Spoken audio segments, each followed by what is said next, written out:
Loan ఇవ్వలేదని ఓ bank manager ను kidnap చేశారు. కరీంనగర్ జిల్లా మానకొండూరు మండలంలో జరిగిన ఘటన స్థానికంగా సంచలనమైంది. ఇక ఆటో డ్రైవర్ కు వ్యవసాయ రుణం ఇవ్వనన్న యూనియన్ బ్యాంకు మేనేజర్ ను కిడ్నాప్ చేసి దారుణంగా కొట్టారు దుండగులు.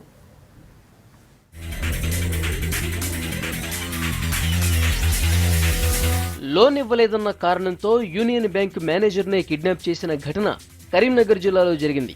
మానకొండూరు మండలం వెల్ది గ్రామానికి చెందిన నరేష్ ఆటో డ్రైవర్ గా పనిచేస్తున్నాడు. అయితే తన పేరు మీదున్న భూమిని తాకట్టు పెట్టుకుని 5 లక్షల రూపాయల లోన్ ఇవ్వాలని స్థానిక యూనియన్ బ్యాంక్ మేనేజర్ రమేష్ ను కలిశాడు. అయితే ఆటో డ్రైవర్ గా పనిచేసే వారికి వ్యవసాయ రుణాలు ఇవ్వడం కుదరదన్నారు బ్యాంక్ మేనేజర్ రమేష్.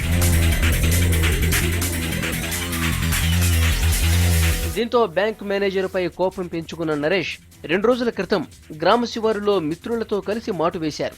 అటుగా వస్తున్న రమేష్ ను కిడ్నాప్ చేశారు. ఓ కారులో ఎక్కించుకుని చుట్టుపక్కల గ్రామాల్లో తిప్పుతూ కారులోనే తీవ్రంగా కొట్టారు. దీంతో భయపడిన రమేష్ లోన్ ఇస్తానని కిడ్నాపర్లను బతిమాలాడు. దీంతో దుండగులు అతన్ని వదిలేసి పారిపోయారు.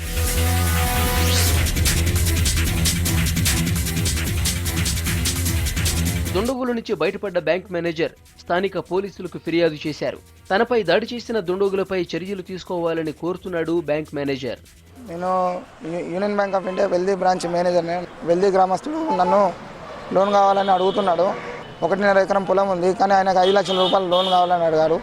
5 లక్షల ఎలిజిబిలిటీ ప్రకారం 5 లక్షలు ఇవ్వలేనని చెప్పాను. కానీ తర్వాత ఈ బుధవారం రోజు 24వ తారీఖు బుధవారం రోజు 6 గంటలకు బ్యాంకు విధులు నిర్వర్తించుకొని నేను బయటకు వచ్చిన తర్వాత జగ్గైపల్లికి నరేష్తో పాటు 4 వ్యక్తులు దిగి నా మీద దౌర్జన్యం చేశారు. కిడ్నాప్ వ్యవహారం మండలంలో సంచలనం కలిగించింది.